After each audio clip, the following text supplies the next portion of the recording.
Hey y'all, welcome to Sandy's Library. I'm Sandy, and in this video we're going to talk about my great-grandfather Willie's death. These are old family tales about my grandmother's people. If you need visuals, there are links posted in the description outlining both of my grandparents' family trees. So, let's go ahead and get started. Okay, so, as the story goes, Willie was bedridden and needed constant care. He not only needed help walking to and from the bathroom, but someone also had to bathe him. It's said that Maddie grew frustrated with this around-the-clock care and the children's indifference to Willie's plight.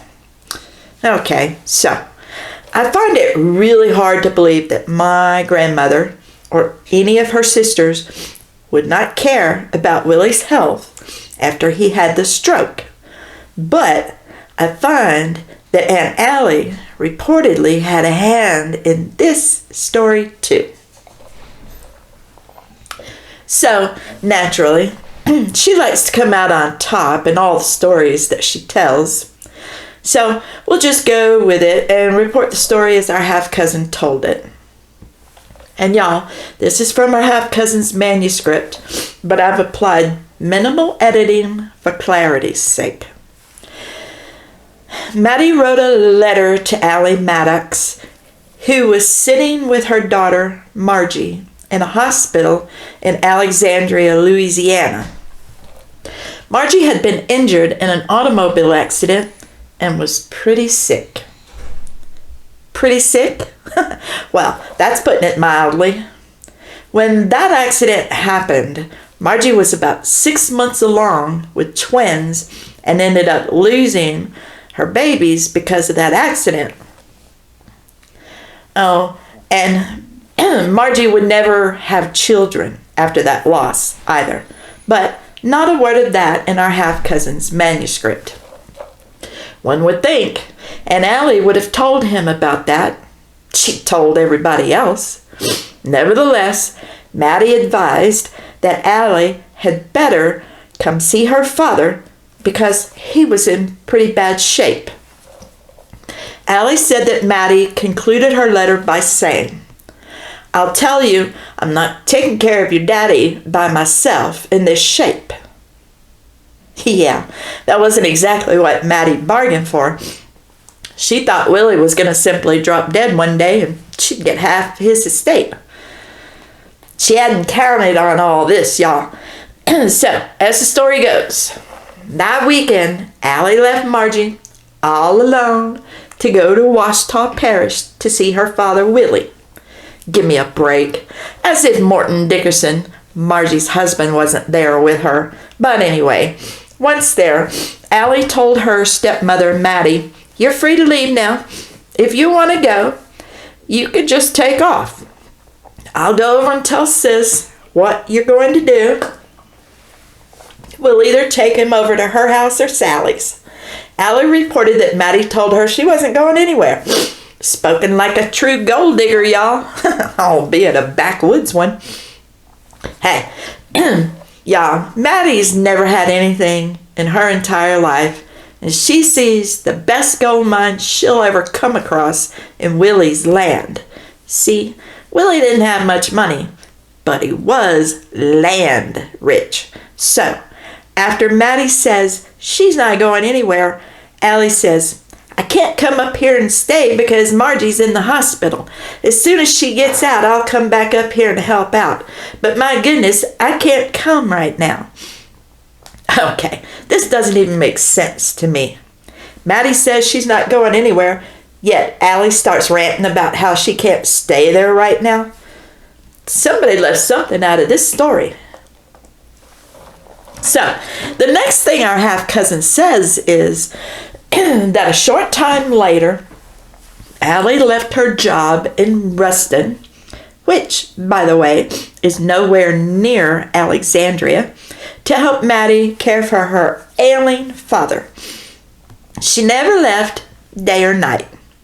So, my question is, has her second husband Lester Maddox already disappeared by this time.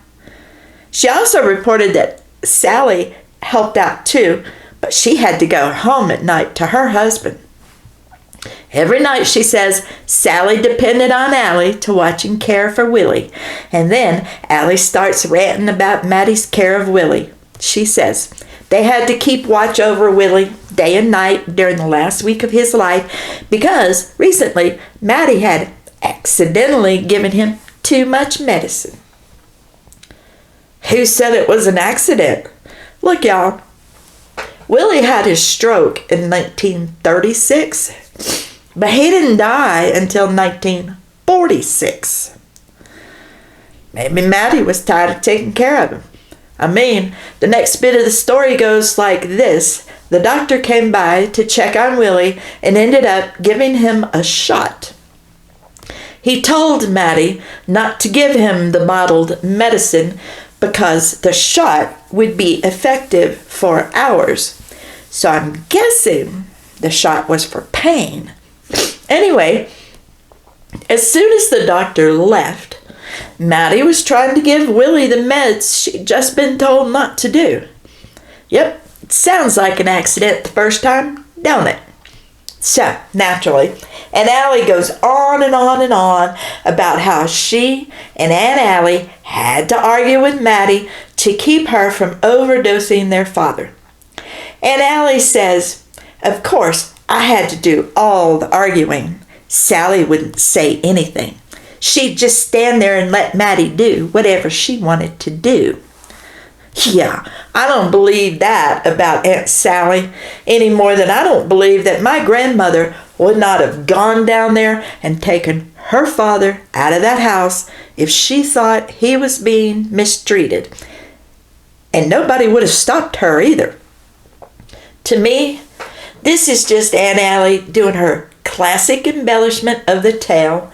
This time she was trying to make it seem like she was the only one who was there for their father when he was dying. And y'all, that's just not true. So anyway, Allie finishes her story by saying that all of the kids ganged up on Maddie over their father. They took shifts so that one of them was always there with Willie and Maddie. And they didn't let Maddie do much either. The sisters did all of the cooking and cleaning. The particulars of the death of W.L. Williams I have heard many, many times. I know the story well, so at least we're ahead of the game on this one. As I said earlier, after Willie's stroke, he lived for 10 years. And as it goes with stroke victims, he was alert but unable to speak. In the days prior to his death, Willie told many people that Lizzie was there with him. On one of those occasions, Maddie was attempting to take a shortcut to the kitchen by going through the room where Willie was bedridden. But as she was about to enter his room, she saw a woman standing at the foot of his bed. Maddie wasn't expecting anyone to be in the room with Willie beyond his grandson, Elvin Parrott, who was sitting in a chair next to his bed. Maddie was overcome with this inexplicable icy coldness in the room, so she decided not to walk through, opting instead to take the long way around to the kitchen. And I find it interesting, y'all, that when our half-cousin tells this tale, he makes no mention of the extraordinary thing that happens here. Willie speaks. He hasn't been able to speak for 10 years. Yet, when he starts talking to Elvin Parrott, beckoning him closer so he can tell him something, our half-cousin says that Elvin thought Willie wanted to tell him his secret verse for stopping blood. Yeah, okay. This man has not been able to speak since his stroke some 10 years earlier, but Elvin thinks that after being given this miracle of speech again, All Willie's interested in is telling him how to stop blood? Give me a break. When my grandmother and her siblings told this story, they were always astonished that Willie was able to speak, even if it was only a few words. But those words were always about Lizzie being there with him. I remember my grandmother and her half-sister, Aunt Elsie, who was also Elvin Parrott's mother, talking about this very incident with Elvin and Willie. Aunt Elsie said that she believed Willie was trying to introduce Elvin to Lizzie because Willie kept saying to him, "Elvin, this is Lizzie. It's Lizzie."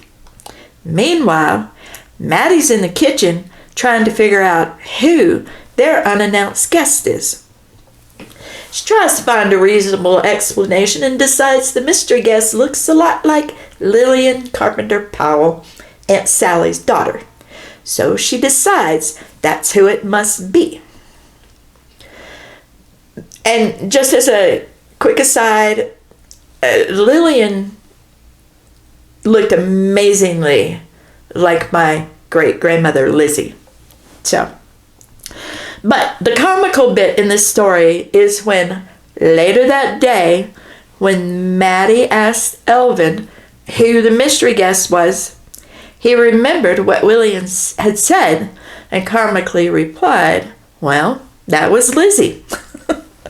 It's widely believed by everyone in the family that Lizzie indeed was there at the end, just like she always had been when a tragedy or a death was about to happen in the family. And I just want to point out that at the end of our half-cousin story about Lizzie's ghostly visit, he compares my great-grandmother Lizzie to a banshee, which I take great offense to.